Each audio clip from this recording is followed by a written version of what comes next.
열왕기상 3장 16절로 28절입니다.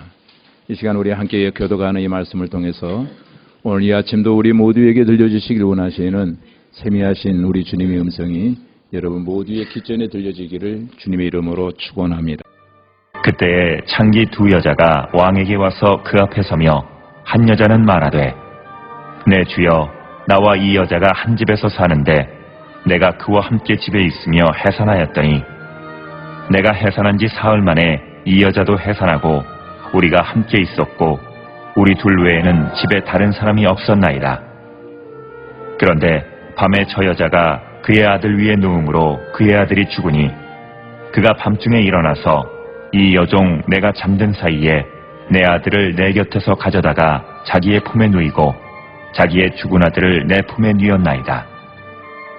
아침엔 내가 내 아들을 젖먹이려고 일어나 본즉 죽었기로 내가 아침에 자세히 보니 내가 낳은 아들이 아니도이다 하매 다른 여자는 이르되 아니라 산 것은 내 아들이요 죽은 것은 내 아들이라 하고 이 여자는 이르되 아니라 죽은 것이 내 아들이요 산 것이 내 아들이라 하며 왕 앞에서 그와 같이 쟁론하는지라.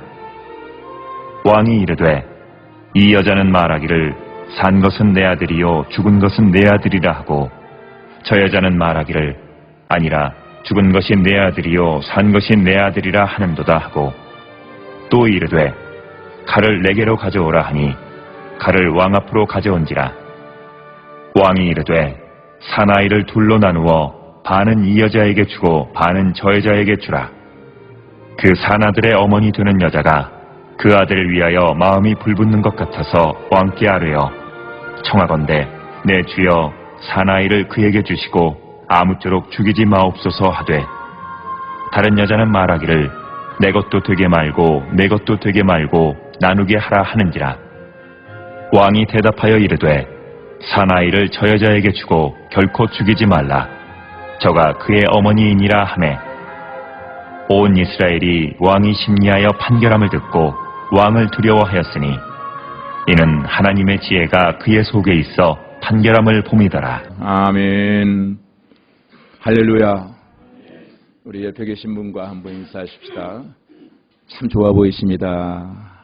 멋있습니다. 예, 참 좋아 보이십니다. 여러분 모두가 다 멋있습니다. 예, 오늘은 어버이날입니다. 그래서 어버이날에 대한 설교를 준비했습니다. 인간에게는 참으로 다양한 단어들이 있습니다. 이렇게 많은 단어들 중에 가장 강력한 단어, 우리의 가슴을 뭉글게 하는 단어를 꼽으라고 하면은 동서고구 모두 뭘 꼽을까요? 예? 어떤 단어를 꼽을까요? 어머니라고 하는 단어를 꼽습니다. 영국 문학협회가 영어를 쓰지 아니하는 102개 나라의 4만여 명에게 가장 아름다운 영어 단어를 고르라고 했더니 1위가 뭐가 나왔을까요? mother라고 하는, mother는 해석하면 어머니입니다. 1위가 어머니예요. 2위는 뭘까요? 아버지? 아니에요. 아버지는 등수에 들어가지 못했어요. 참 심각하죠, 우리 아버지들. 저도 아버님입니다만은 아버지의 권위가 옛날 같지 않아요. 저희 집에서 딸아이를 깨울 때 아빠 이름으로 깨우면 절대 일어나지 않습니다. 저 좀 깨워요 라고 할 때 저는 꼭 가서 말해요. 엄마가 너 일어나래 하면 일어나는데 제가 아무리 문을 빨리 문 닫아도 오히려 호통만 치더라고요. 그래서 언제부턴가 저는 항상 어머니 이름을 빙자해서 종종 제 권유를 대리 만족하며 세우려고 할 때가 많습니다. 2위는 열정이 나왔어요. 3위가 미소 나왔습니다. 근데 참 안타까운 것은 아버지라고 하는 단어는 그 70개 단어 가운데 하나도 순위 속에 들어가지 못한 것을 볼 때 아버지들은 참 이 땅에 사는 날 동안 회개하며 각성하며 살아야 되겠다라고 하는 반성의 시간을 가져도 보았습니다. 우리 어렸을 때 철이 들면은 어떻습니까? 이 어머니라고 하는 단어를 생각하면은 이상하게 어머니에 대한 측은지심, 어머니가 그냥 안쓰러워요. 어머니를 묵상하면 묵상할수록 눈물이 핑 도는 그런 경험들이 있을 겁니다. 특히 군대에서 빡세는 훈련을 받다가 그 유격대 조교들이 마지막으로 외치는 것이 어머니 하고 부르라고 합니다. 가장 고통스럽게 훈련을 시키고 그때 모든 훈련병들이 눈물을 줄줄 쏟으며 이제 군대 가는 사람 참 불쌍하죠. 정말 안쓰러워요. 어제 52사단에 있는 어떤 훈련병 1등병이 하나 와서 우리 12일 날 군대 가는 사람이 있다 했더니 참 안 됐네요. 불쌍하네요. 라고 하는 얘기를 하더라고요. 과거에 우리 TV 오락관이라고 하는 것이 있었습니다. 지금은 뭐 오락할 수 있는 도구들이 많아서 명절이면은 온 가족이 TV 앞에 앉아서 이렇게 앉아있을 시간이 없지만은 옛날에는 TV 앞에 앉아서 전 가족이 아침에 떡국을 먹고 나면은 TV 앞에 코미디 또는 가수들의 노래하는 소리를 들으면서 온 가족이 즐거워했습니다. 근데 가끔 보면은 거기에 나오는 가사 가운데 가사가 아니고 제목인가 그럴 거예요. 불효자는 옵니다라고 하는 노래가 있어요. 근데 그 노래 중간에 그 가수가 어머니 하고 부르면은 갑자기 TV 보다가 전부 다 눈이 빨개져 있어요. 예. 근데 가장 치사한 사람이 누군 줄 아세요? 우는가 안 우는가 꼭 돌아보면서 확인하는 사람이 있어요. 그때마다. 그게 제일 치사한 사람이에요. 예. 근데 그때 보면 눈이 다 빨개져 있는 것을 보게 됩니다. 이 어머니라고 한 단어에는 왜 이렇게 힘이 있을까요? 감화와 감동을 주는 이유가 도대체 뭘까요? 어머니는 생명입니다. 최초의 여자를 일컬어 우리 이름이 뭐죠? 최초의 여자가 하와였습니다. 이 하와라고 하는 이름의 뜻을 알고 나면 아하 하는 느낌을 갖게 될 거예요. 하와라고 하는 이름의 뜻은 생명이라고 하는 뜻을 가지고 있어요. 고로 어머니는 생명이에요. 왜 생명인 줄 아세요? 어머니는 자녀를 낳을 때 생명을 걸고 자식을 낳습니다. 철이 없을 때 우리 어떤 생각을 합니까? 결혼하면은 뭐 자동적으로 임신하고 임신하면 자동적으로 그냥 착착하고 아이가 태어나는 걸로 생각합니다. 그리고 아이가 태어나면은 자동으로 성장하는 줄 알아요. 그런데 나이가 늙어가면서 이 가정 저 가정 돌아보니까 결코 그게 아니더라고요. 결혼하는 과정이 요즘 쉽습니까? 결혼식 날짜 받아놓고 결혼식에 꼴이 나지 못한 가정들을 참 많이 봤습니다. 청첩장은 받았는데 오지 말라고 하는 연락을 받았어요. 그런 가정들도 많고요. 또 결혼한 이후에 임신하는 과정 이거 만만치 않아요. 또 출산 과정 어떻습니까? 이건 정말 결혼 자체가 생명을 거는 일이에요. 그래서 예전에 우리 어머니들은 아기 낳으러 안방에 들어가실 때 자신이 신으시던 그 고무신을 깨끗이 씻어서 뒷마루에 놔두고 가지런히 놔두고 들어가시는 경우들이 있었습니다. 왜냐고요? 당신이 저 고무신을 다시 신을 수 있을지 모르기 때문에 항상 고무신을 깨끗이 씻어서 가지런히 놔두고 들어가고 있습니다. 여러분, 오늘 우리가 어버이주일로 지키고 있습니다. 어버이날입니다. 근데 이 어버이날이라고 하는 단어가 솔직히 제 마음에는 전혀 와닿지 않아요. 이 어버이날이라고 하는 단어 어감이 참 마음에 들지 않고 어색하게 느껴지는 단어가 어버이날입니다. 예전에는 그냥 어떤 날이었죠? 어머니 날이었잖아요. 어머니 날인데 근데 언제부턴가 갑작스럽게 어머니 날이 아버지의 날로 둔갑해 버렸습니다.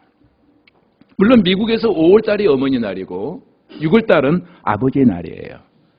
근데 이상한 것은 어머니 날은 굉장히 성대하게 잘 지켜지는데 5월달에 아버지 날은 6월에 있는데 그냥 있는지 없는지 모르고 미국인들도 잘 모른답니다. 그렇게 지나쳐버린 거예요. 그래서 이 날을 제정하시는 분들이 고민이 많았던 것 같아요.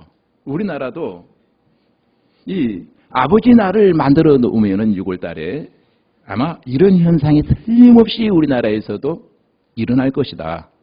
그래서 만들어 봐야 미국 꼴이 되어진다면은 그냥 어머니 날에 아버지를 살짝 끼워넣기 하자. 그래서 통과시켰어요. 그래서 어머니 날이 된 거예요. 근데 어머니 날이 아버지 날로 바꾸면서 어떤 현상이 일어날까요? 여러분 한번 생각해 보세요. 왜 아버지 날이 없었느냐? 이유는 간단해요. 아버지 날은 푸대접하기 위해서 아버지 날을 만들지 않은 것이 아니라 사실 여러분 곰곰이 생각해 보세요. 365일 전체가 다 아버지 날이었어요. 다 아버지 중심의 가부장 제도하에 우리나라의 모든 가정들이 운영되잖아요. 그러니까 특별히 만들 필요가 없는 거예요. 그러다 보니까 그냥 어머니 날에 아버지를 살짝 끼워서 어버이날로 만들자라고 했다는 거예요. 그러다 보니까 이게 우리에게 와닿는 느낌은 이 시대의 아버지들의 자녀들과의 관계에서 그만큼 아버지의 이상은 추하겠다고 하는 하나의 변증이 아닐까 하는 생각을 가져봅니다. 저는 오늘 특별히 이 땅에 존재하시는 살아계신 모든 어머니들을 축복하는 날이 되었으면 합니다. 어머니 축복합니다. 어머니 사랑합니다. 어머니 축복합니다가 여러분의 마음에 고백이 되어지기를 간절히 소원합니다. 그렇다고 해서 또 여기 아버지 되시는 분들 오늘 괜히 나왔다. 또 섭섭한 마음 갖지 마시고 또 쪼잔하게 그런 마음 갖지 마시고 365일이 다 내 날이었는데 어버이날만이라도 우리 어머니들을 정말 잘해주고 정말 지금까지 참 당신 고생했어. 정말 당신 때문에 우리 가정이 산 거야. 이런 마음들을 마음속에 오늘만이라도 365일 동안 못 가질지라도 오늘만이라도 사랑하는 어머니들을 향한 감사의 마음이 있어지기를 주님의 이름으로 축원합니다. 제가 오늘 택한 본문이 열왕기 3장이에요. 근데 읽어보니까 이 시작이 창기로부터 시작해요. 아마 여러분 가운데 참 생각이 많아질 거예요. 아니 목사님이 왜 또 어머니 설교를 하려고 하면은 조금 성경이 현수한 어머니도 많고 뭐 모세의 어머니 용감한 어머니 요괴도 있고 디모데의 어머니 유니게도 있고 또 사무엘의 어머니 하나도 있는데 왜 하필이면은 창기로 시작하는 어머니를 선택했을까 하는 의문점을 가지실 분들이 없지 않아 있을 줄로 압니다. 그런데 제가 이 본문을 택한 이유가 있어요. 이 본문에 보면은 어머니의 진정한 사랑과 본질을 가장 잘 나타내는 내용이 바로 여기에 담겨 있더라는 거예요. 아시잖아요. 본문에 보니까 두 어머니가 있었어요. 이 두 어머니는 평범한 여인들은 아니에요. 이 여인을 소개하기를 성경은 창기라고 소개하고 있습니다. 얼마나 가정 형편이 어려웠던지 이 두 여인은 한 집에 한 방에 살고 있었어요. 그런데 3일을 시차로 해서 아이가 태어났는데 둘 다 아들이었어요. 그런데 어느 날 이 가정에 어떤 가정에 불행한 일이 생겼습니다. 한 어머니가 잠버릇이 좀 심했던 모양이에요. 잠자다가 자기 자식을 부주중에 깔고 자버린 거예요. 여러분 가운데 그런 분이 잠탱이 같으신 분이 한 분도 안 계시기를 원합니다. 그런데 그 불행한 일이 여기에서 끝났으면 되는데 그 나머지 이야기는 여러분들이 잘 알고 계실 거예요. 꼭 집에 가셔서 성경을 읽어보시면은 그 뒷이야기는 잘 알게 될 겁니다. 제가 다 해버리면은 여러분이 성경 읽지 않으니까 여기까지 미안으로 남겨두겠습니다. 자, 여기까지 말씀드리면은 아니 그래도 그렇지 목사님 이 거룩하고 신성한 어버이날 왜 창기 얘기로 시작합니까? 라고 시비 거시는 분들 이 본문을 잘 묵상해 보시기를 바랍니다. 여기에 첫 번째 교훈이 있습니다. 이 세상에 완벽한 어머니는 없다는 거예요. 가끔 우리 청년들이 그런 말을 해요. 우리 엄마가 교회에서처럼 저렇게 집에서도 거룩했으면 좋겠다. 집은 거룩한 장소가 아니에요. 교회는 거룩해야 돼요. 그러나 집에서까지 거룩하면 교회가 가정이 교회가 될 수는 없어요. 그러면은 이건 하나님의 만드신 질서는 아니에요. 집에서는 엄마의 본질적 모습이 나타나야 그 가정이 살아있는 가정이에요. 만약 가정에서 여러분이 어머니가 이리 오세요, 식사하세요, 드세요, 앉으세요, 따님 여기 드세요 라고 해보세요. 간지러워요. 우리 엄마 뭐 잘못 먹었나? 엄마 옛날대로 해 그냥. 그게 편해. 아마 여러분 그럴 거예요. 여러분 미안한 말이지만 이건 사실입니다. 이 세상의 모든 어머니들이 완벽하지 않아요. 완벽을 추구하는 것 자체가 비정상이에요. 이 땅에 어떤 어머니고 완벽함을 퍼펙트한 그런 어머니는 존재하지 않는다는 거예요. 한 번도 실수하지 않고 한 번도 자녀들의 마음을 상하게 하지 않고 항상 자식들의 원함을, 필요를 충족시킬 준비가 되어 있는 그런 완벽한 어머니는 이 세상에 존재하지 않습니다. 네, 그렇게 생각하시는 분들이 꼭 그런 어머니가 한번 되어 보십시오. 여러분의 어머니들을 한번 생각해 보시기 바랍니다. 그분들이 완벽해서 어머니가 되었나요? 혹여 그런 분도 없잖아 있겠죠. 그런데 여러분 자신을 한번 생각해 보시기 바랍니다. 여러분 스스로 정말 완벽하게 어머니의 역할을 내가 다 해왔고 또 하고 있다고 자신 있게 말씀할 수 있는 분이 누가 있겠습니까? 항상 부족하잖아요. 마치 모르게 이 불화가 부족하고 더 잘해주지 못한 어떤 미안감, 죄송함 이런 것들이 모든 어머니들의 마음속에 항상 있습니다. 여기서 우리가 먼저 기억해야 될 것이 하나 있습니다. 그것은 아무도 우리가 완벽한 어머니가 되기를 기대하지 않는다는 사실이에요. 저희 어머니도 완벽하신 어머니는 아니었습니다. 저는 못된 아들이었고요. 군대 가기 전날까지 저는 집에 들어가지 않았었습니다. 근데 어머니가 그때 말기암으로 굉장히 고통당하는 상태에 있었습니다. 그런 가운데 저는 군대에 입대를 했습니다. 그래 군 입대한 이후 약 15일 지날 즈음에 군대에 간부가 하나 왔습니다. 어머니가 돌아가셨다는 거예요. 그래서 저는 훈련병인 관계로 어머니 임종을 보지 못했습니다. 그런데 참 나중에 이제 휴가를 나와서 듣게 된 사실은 어머니가 끝까지 그 아들의 이름을 부르면서 눈을 감지 못하고 뜬 상태에서 돌아가시더라는 거예요. 그 아들이 보고 싶어서 아들의 이름을 부르면서 끝까지 다 식구가 모였는데 아들이 안 보인 거 물론 군대 간 줄 알겠죠. 근데 아들이 나타나질 않은 거예요. 그러니까 어머니가 눈뜬 상태에서 이름을 부르다 그냥 임종하셨다는 거예요. 근데 아무도 완전 눈이 안 감겨지는데 제 친구 박지호라고 하는 친구가 있어요. 제가 전도에서 목사가 되고 신학대학교 교수를 하던 친구가 있는데 그 친구가 바로 옆에 사니까 와가지고 어머니의 눈을 만지는데 어머니는 서로를 감기더라는 거예요. 그 소리를 듣고 네, 어머니 산소가 송취해 있는데 가가지고 얼마나 울었는지를 몰라요.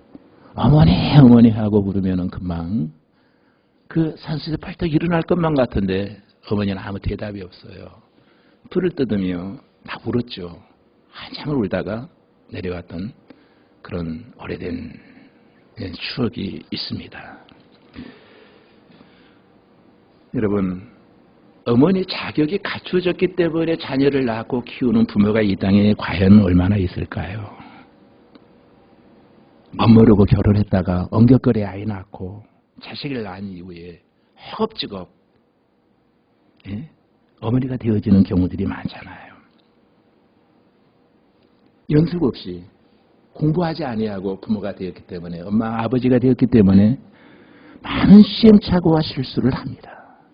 그러는 가운데 어머니가 되어가는데 그 어머니 마음속에는 나는 늘 부족해. 근데 우리가 어렸을 적에는 전혀 몰랐습니다. 모르다 보니까 어머니에 대한 불평이 많았어요. 그렇지 않아요? 그런데 정작 저와 여러분이 자식을 낳고 기르다 보니까 우리들을 길러주신 그 어머니의 마음을 조금씩 이해할 것만 같아요. 어렸을 때는 내 마음을 알아주지 못하는 그 어머니 그렇게 서운하고 그렇게 싫었는데 내가 자식을 낳고 키우다 보니까 아하 그럴 수밖에 없었겠구나. 이 산다는 게 장난이 아니구나. 이 무한 경쟁 속에서 내 자녀를, 내 가정을, 내 자녀를 지킨다고 하는 것 참 힘들으시겠구나. 많이 느껴져요. 이런 마음이 여러분 마음속에도 느껴지실 수 있기를 바랍니다. 그리고 이 본문을 통해서 우리가 하나 깨달을 수 있는 것은 부모는 완벽하지 않다고 하는 것 하나 기억하시고요. 모든 부모는, 어머니는 자기 아이를 알아요. 본문의 이야기는 자신의 아이를 부지중에 죽인 한 어머니가 자신의 죽은 자식을 다른 어머니의 산 자식과 바꿔치기 한 거예요. 참 이 여인도 대단하죠. 그러니까 가짜 어머니가 진짜 어머니, 자식 하나를 두고 진짜와 가짜가 쟁탈전을 벌이기 시작한 거예요. 가짜 어머니, 진짜 어머니를 속이려고 합니다. 가짜는 항상 진짜를 속이려고 하잖아요. 그래 짝퉁이 나오는 거 아닙니까? 아니 자기 자식이라고 우기는데 박박 우기는 거예요. 그러나 진짜 어머니는 누가 뭐라 해도 자기가 낳은 자식은 자기가 알아요. 알잖아요, 부모는. 여러분, 이 어머니는 쉽게 속일 수가 없습니다. 태어난 지 얼마 되지 않은 신생아라고 하더라도 엄마는 자기 자녀를 금방 알아봐요.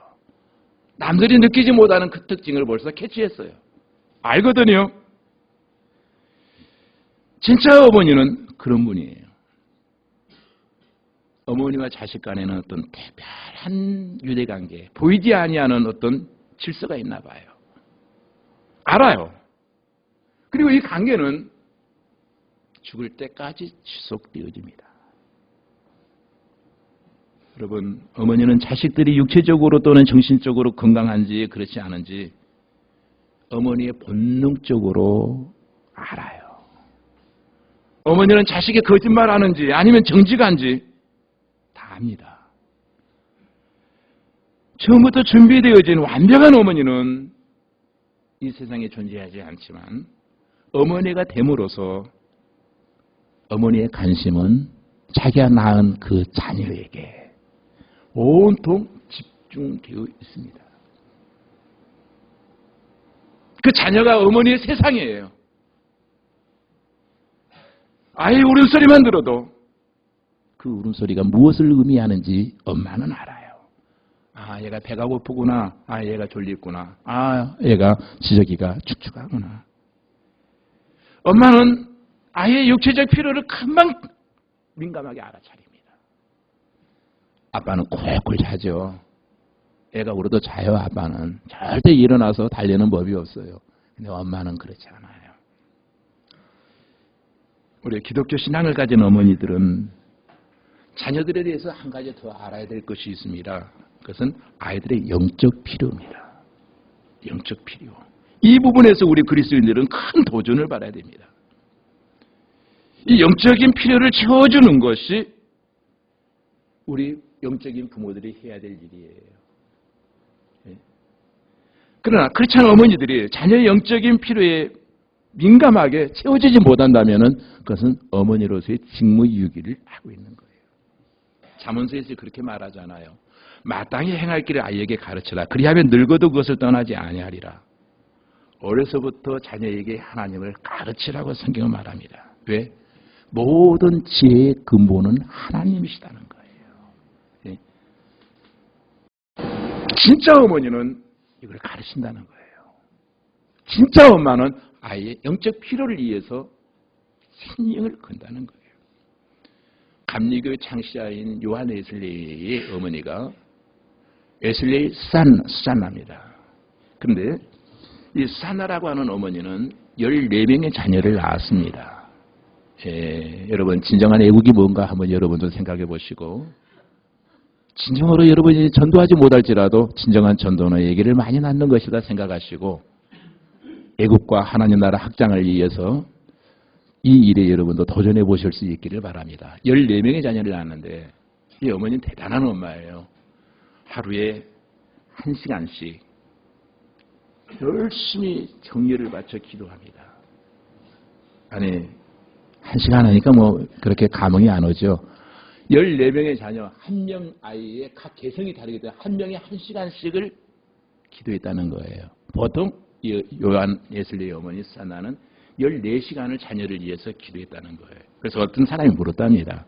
아니, 몰아서 기도 그냥 끝내버리지 왜 한 명이 1시간씩을 하려는 애들이 잘하는 특성과 그 개성이 다 다르기 때문에 그 개성대로 하나님이 사용해달라고 그 아이를 위해서 14시간을 기도했다고 합니다. 요한 예슬리의 어머니 수산나는 아이들의 필요가 무엇인가를 제대로 아는 어머니였다는 거예요.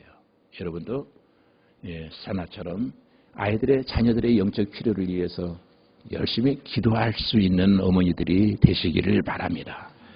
또 하나 여기서 깨달을 수 있는 것은 본문이 우리에게 주고자 하는 메시지는 어머니 하면은 무슨 단어가 떠오르면 희생이라고 하는 단어가 떠오릅니다. 이 두 여인은 서로가 자기의 자녀라고 주장합니다. 중요한 것은 증인도 증거도 없다는 거예요. 밤중에 한 방에서 일어난 사건이기 때문에 요즘 같으면은 DNA 검사를 하면은 금방 알 수 있는 일이잖아요. 그래서 이 사건을 누구에게 가지고 옵니까? 솔로몬 왕에게 가지고 옵니다. 솔로몬의 절제에 누가 진짜이고 가짜인지를 판가름해야만 했습니다. 이때 솔로몬이 자기 신하에게 칼을 가져와라. 정확하게 똑같이 0.1mm도 차이가 나지 않도록 똑같이 칼로 갈라서 반반 나눠줘라. 이렇게 판결을 내렸습니다. 아주 명판결이었죠. 그랬더니 가짜 어머니는 솔로몬이 명판결했다고 굉장히 좋아합니다. 맞장구를 치고 좋아하잖아요. 여기에서 가짜와 진짜가 구별되어집니다. 진짜 어머니는 어떻게 합니까? 내 자식이지만은 그 살아있는 자식의 모습을 보고 싶어서 자기 자식의 권리를 포기합니다. 왕이시여 죽이지는 마시고 차라리 저 여인에게 주세요. 그때 그 마음이 얼마나 아팠을까요? 26절에 보니까 이 산아들의 어머니가 되는 여자가 그 아들을 위하여 마음이 불붙는 것 같아서 왕께 아뢰었다. 이 불붙는 것 같았다라고 하는 이 단어가 히브리 오레버이가 카마르라고 하는 단어를 썼어요. 카마르. 불붙는 것 같아서 이 카마르라고 하는 단어의 의미가 뭐냐 하면은 마음이 심장이 타들어가는 큰 불길에 쌓여서 내 마음이 타들어가는 듯한 느낌을 가졌다는 거예요. 심장이 막 타들어가더라는 거예요. 그래서 왕에게 예언합니다. 제발 저 아이를 죽이지 마시고 차라리 저 여인에게 주시옵소서. 이것이 진짜 어머니의 마음이었어요. 이것이 진짜 어머니의 사랑이잖아요. 근데 가짜 어머니 더 양양거리기 시작합니다. 어차피 못 가질 바에는 똑같이 칼로 반반 나눠달라는 거예요. 얼마나 잔인합니까? 차라리 나누어 갖자. 여기 하나 진리를 발견했습니다. 가짜는 항상 포기하지 않아요. 끝까지 무겨요. 박박. 손해 보려고 하지 않아요. 이게 가짜 어머니의 마음입니다. 근데 진짜 어머니는 그럴 수가 없어요. 차라리 내 심장이 불타 내가 죽는 한이 있더라도 저 자식 나는 살리고 싶어요. 죽는 한이 있더라도 살아있는 내 자식의 모습을 보고 싶어요. 이게 어머니예요. 여러분, 우리는 여인의 직업, 삶의 방식, 직업이 창기라고 비윤리적으로 살았다고 이러쿵저러쿵 따지지 마세요. 아니 어떻게 예비가 누군지도 모르는 자식을 낳았단 말이야? 이런 눈으로 이 본문을 바라보지 마세요. 여기서 우리는 본질적인 어머니의 사랑, 자녀를 향한 어머니의 그 진정한 희생이 무엇인가를 우리에게 보여주고 있습니다. 몰라요. 이 사람들은 배우지 못한 사람일 수도 있어요. 당대 많은 사람에게 손가락질 받는 그런 여인이었습니다. 심지어 창기이기 때문에 길거리도 마음대로 할부하지 못했던 그런 여인들입니다. 근데 하나 중요한 것은 자식을 위해서 희생하는 그 마음, 여기에 우리는 고개 숙이지 아니할 수 없어요. 왜? 이것이 진짜 사랑이거든요. 이것이 진짜 어머니의 마음이거든요. 그 사랑이 있었기에 오늘 저와 여러분들은 존재하는 거예요, 사실은. 진자리에 마른 자리에 가르지 아니하시며 먹을 거 입을 거 못 먹고 자녀가 원한다면 쓸 것 안 쓸 것 다 아껴가면서 자녀에게 올인하잖아요. 배워야 산다, 공부해라. 저희 본문을 준비하면서 회개 많이 했습니다. 용돈이 궁한 시절에 창고서 산다고 얼마나 많이 엄마의 돈을 띵쳤던가. 한 번도 책은 사가지 아니하고 친구 거 빌려다가 보여주고 다시 갖다주고 했던 것이 수도 없었어요. 저는. 우리 어머니는 우리 보통 어머니들이 자녀가 공부하게 책 산다 하면은 아낌없이 그래 살아. 안 주면 빌려서 볼까 하면 엄마 자존심을 한번 긁어놓고 나면은 아무리 급한 돈일지라도 일단 책부터 사라. 그걸로 우리는 맛있는 거 사 먹고 놀고 얼마나 어머니를 많이 속였습니까? 근데 어머니는 그걸 알아요. 사실은 알면서 쏘가주는 거예요. 알면서도 못 본 척 눈 감고 지나가요. 진정한 어머니의 사랑은 이와 같은 희생을 통해서 증명되어지잖아요. 바로 이 어머니의 사랑이 하나님의 사랑을 대변하고 있는 거예요. 하나님은 우리를 너무도 사랑하셨기에 독생자의 아들 예수 그리스도를 이 땅에 보내주시잖아요. 그의 희생을 통해서 진정한 사랑이 무엇인가 십자가를 통해서 하나님의 사랑이 확증되어지잖아요. 아무도 근접할 수 없는 사랑. 내가 말하는 사랑은 이론이 아니야. 십자가의 사건을 통해서 하나님의 사랑이 확증되십니다. 내 사랑하는 자녀들 위해서라면 나는 무엇이든 희생하고 버릴 수 있는 각오가 되어 있다. 이게 어머니의 마음이에요. 여러분의 어머니들이 바로 그런 분이셨습니다. 여러분, 자식을 낳았다고 부모가 되는 게 아니더라고요. 자식을 위해서 희생하지 아니하면은 그건 사랑이 아니죠. 사랑 말하지만 진정한 사랑 배후에는 희생이 있더라고요. 오늘 우리가 그런 어머니를 축복하는 날이 되었으면 좋겠습니다. 어머니 감사합니다. 어머니 당신을 축복합니다. 이것이 우리의 고백이 되기를 원합니다. 마지막 하나만 더 생각해 보겠습니다. 어머니는 아버지의 도움을 필요로 합니다. 여기서 아버지는 남편을 말하는 것이 아니라 하나님 아버지입니다. 여러분, 우리 자녀를 낳고 키운다고 하는 것이 이 시대에 얼마나 버겁습니까? 우리의 힘과 지혜만 가지고는 정말 하나님 우리 가정에 선물로 주신 자녀들을 바로 키울 수가 없잖아요. 참으로 어렵습니다.